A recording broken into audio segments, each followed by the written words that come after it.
참수가 많네. 어차피 누구는 아니 참수까지 한다고요? 미쳤나 봐. 아니 그렇게 정성 들여서 극진이 그래 크로멜이 옆에서 엄청 잘 이제 물론 좀 모자랐잖아요. 얽히고 설킨 일이 좀 있어요. 결혼을 잘못 주선한 크로멜은 이를 계기로 헨리 8세의 신임을 잃었고요. 그리고 또 다른 일이 겹쳐서 결국 곧 처형까지 당하게 됩니다. 토마스가 저 지경이면 제가 봤을 때 피터 씨, 이 얘기 나오기 전에 말했던 그 화가, 그렸던 화가, 큰일 났다, 미화에서 큰일 그렸던 화가 어떻게 됐어요? 근데 그 화가가 거의 독점으로 그 궁전 안에 그 헨리 8세 그림을 많이 그렸어요. 그래서 실력은 있었어요. 그래서 그 자리는 지켰지만 크롬웰 약간 편이었기 때문에 되게 곤란했어요. 그래서 조금 불안하게 살았겠죠. 네, 근데 맞습니다. 처형까지는 아니었죠. 아, 뭐 곤란만 했으면 다행이네요. 네, 그렇죠. 네, 어떻게 보면요. 또 살려놨네요. 네네. 그림 실력 진짜 좋았나 보다. 근데 저 앤도 너무 무서웠을 것 같은 게 자기를 맺어준 주선자를 헨리 8세 사형시켰으니까 자기는 얼마나 주선자인지는 불안했겠어요. 알아요? 애니? 알죠. 알겠죠. 예, 예. 그러니까 상당히 정말 앤도 얼마나 되게 좀 무서웠을까. 불안했겠죠. 자, 그럼 멀리 클레페 공국을 떠나와서 영국에 도착하자마자 헨리 8세 분노로 산 앤의 운명은 어떻게 되었을까? 사실 애초에 이 결혼은 정치적 목적으로 진행됐잖아요. 그런데 헨리 8세는 그 목적까지도 무시해버립니다. 그리고 6개월 만에 클레페 앤은 못생겨서 혼인 무효를 당하게 되었죠.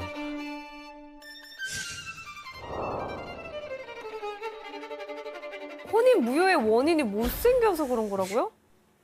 이 근거는 어떻게 했지? 그럼?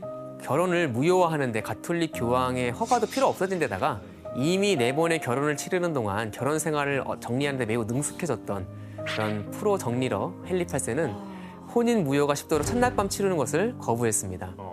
마음이 근데 아파요. 클레페 애는 뭐야? 너무 자존심 상하잖아요. 아니, 네. 무슨 못생겨서 이게 진짜 황당해 진짜. 아니, 관계도 거부하고. 그러니까 앤도 그래도 나는 공국의 딸인데 가만히 있잖아요. 맞아요. 네. 그래서 당시 클레페 앤의 입장을 생각을 해보면 결혼 때문에 이제 멀리 타국까지 왔는데 결혼 상대자가 자기를 보자마자 정말 마음을 차가게 씻고 막 분노하고 더군다나 자기와 관련된 인물들을 막 처단까지 하는 걸 지켜봤잖아요. 진짜 못했어요. 그래서 클레페 공국의 자기 가족에게 편지를 씁니다. 그 편지에 어떤 내용이 담겨 있었을까요? 뭐 치욕스럽다 이런 얘기 하겠죠. 왜 결혼을 허락했냐 이런 남자랑. 그래서 뭐 여러분이 이렇게 짐작하신 것처럼 헨리 8세를 원망하거나 자신의 처지를 원망하는 내용이 있었을 것 같지만 사실은 정반대였습니다. 어떻게? 자기는 영국에서 잘 지내고 있다는 그런 내용이었죠. 더 마음 아파. 착한 딸이야. 아빠가 부모님 걱정하실까 봐. 너무 공감하시는데요. 그 이유는 헨리 8세가 클레페의 앤이 고국에 자기가 받은 모욕을 전달해서 양국 간의 동맹을 틀어지게 할까 봐 앤이 가족과 주고받는 편지까지 감시를 했었거든요. 그래서 이런 상황에서 앤은 자신의 안위를 최대한 헨리 8세 심기를 건들지 않으려고 노력했죠.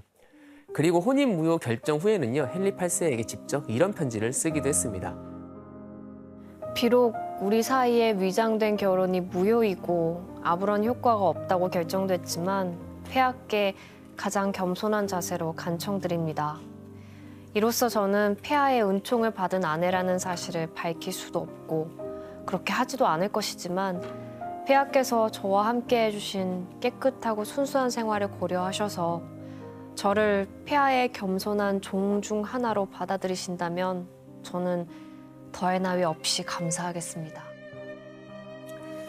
네, 편지 내용을 들어보니까 어떠세요? 살았네. 저걸로 살았어. 저거 하나로 생명은 유지했네. 헨리 8세도 이 편지를 받고는 꽤 감동을 했다고 합니다. 그래서 앤에게 상대적으로 아주 관대한 처분을 내리게 되었죠. 클레페 앤은 왕비가 아닌 왕의 누이라는 호칭을 받게 되었습니다. 그리고 왕실의 보석이나 여러 가지 물품들은 물론이고 전 아내였던 앤 볼린이 소유했던 리치몬드 궁전 같은 부동산을 비롯해서 엄청난 금액의 연금을 지급받았습니다. 그리고 후로도 클레페 앤은 종종 궁전에 초청받아서 헨리 8세의 고민을 들어줄 정도로 친근한 사이가 되었죠. 야, 결혼해서 비극으로 맞는 것보다 낫네. 오히려. 좋은 친구가 됐네요. 위너네, 위너. 가장 위너인데? 리기 씨, 클레페 앤이 이후에 헨리 8세랑 이렇게 좋은 친구 사이로 지내다가 다시 또 결혼할 뻔했다라는 건 또 무슨 얘기죠?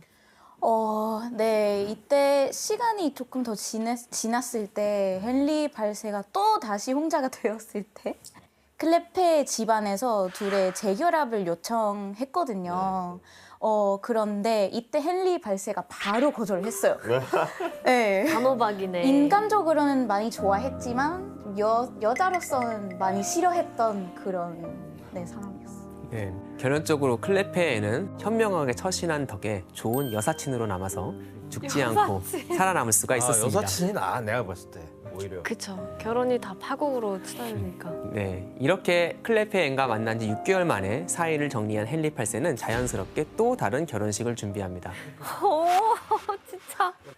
그리고 클레페 앤과 헤어진 지 한 달도 되지 않아서 5번째 아내를 맞이하죠. 이거 요즘에 그냥 들려주면 에이 드라마를 쓰고 있네 뭐. 네, 소설 쓰고 있네 그럴 네, 거예요. 현실이 더 소설 같네요. I come here this day to introduce to you my new wife, Queen Catherine. 자, 놀랍게도 5번째 아내는 10대 소녀였던 캐서린 하워드였습니다. 10대요? 네, 나이 차이가 얼마나 나는 거예요? 두 사람의 나이 차이가 무려 33살이었는데요. 헨리 8세는 캐서린의 발랄한 면모에 푹 빠졌다고 합니다. 발랄할 나이잖아요. 그렇죠. 그 나이는 대부분 다 발랄하지 않나요? 근데 저쯤 되면 자기 딸보다 어리지 않아요? 그렇죠. 예. 헨리 8세는 그럼 캐서린을 어떻게 만나게 됐을까요? 딸 친구로. 아 그러겠네. 아 자기 딸 낳은 딸들 있을 거 아니에요. 딸 친구네요. 예, 그 전적을 한번 생각해 보세요. 전적? 아, 네, 맞습니다. 아 시녀 매니아 맞네요 이분 진짜로. 아니 왜 이렇게 좋아해? 누구 시녀예요 이번엔? 캐서린은 헨리 8세의 전처인 클레페 앤의 시녀였습니다. 직전 아내 시녀와 결혼한 게 벌써 3번째죠. 이게 계속 아니, 근데- 패턴이 있네요. 아니야 근데 그게 클랩 애는 너무 속상해 지금. 자기를 그렇게 싫어하면서 시녀는 또 좋아하니까 얼마나 서운하겠어요. 게다가 이 캐서린 하워드는 2번째 아내였던 앤 볼린의 외사촌이기도 했습니다. 자, 근데 이렇게 천진난만한 캐서린에게 푹 빠진 헨리 8세는 어느 날 아주 충격적인 소식을 듣게 됩니다.